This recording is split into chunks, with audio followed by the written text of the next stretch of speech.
ఆంధ్రప్రదేశ్ తెలంగాణ రాష్ట్రాల ఏకైక ఉమ్మడి మేధావి సారు అబ్బా గిన్నొద్దులకు బయటకొచ్చిండు.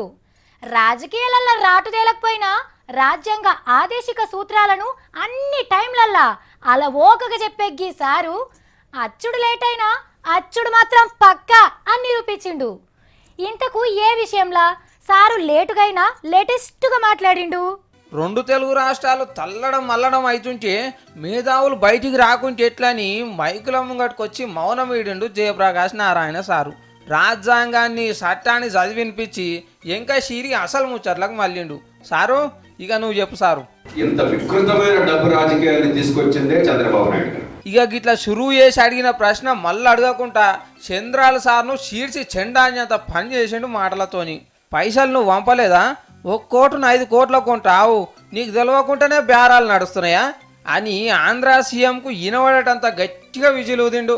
గొంతు మీదే అని తెలిపి మీరు రాజీనామాకి సిద్ధమా? ప్రపంచం బాధ నా బాధని శ్రీశ్రీ చెప్తే నా బాధ తెలుగు జాతి బాధని పైసల ముచ్చట్లను పబ్లిక్ మీదకి ఎట్లా తెస్తున్నది మంచిగానే చెప్పిండు జేపీ సారు. నీతి నిజాయితీ విలువల గురించి పదే పదే అన్నా హజారేకి వారసుడుగా, మహాత్మా గాంధీకి వారసుడుగా, నిజాయితీకి మారుపేరుగా చెప్పుకుంటున్నారు. సరే, ఏ ప్రమాణాలు పాటిస్తారు?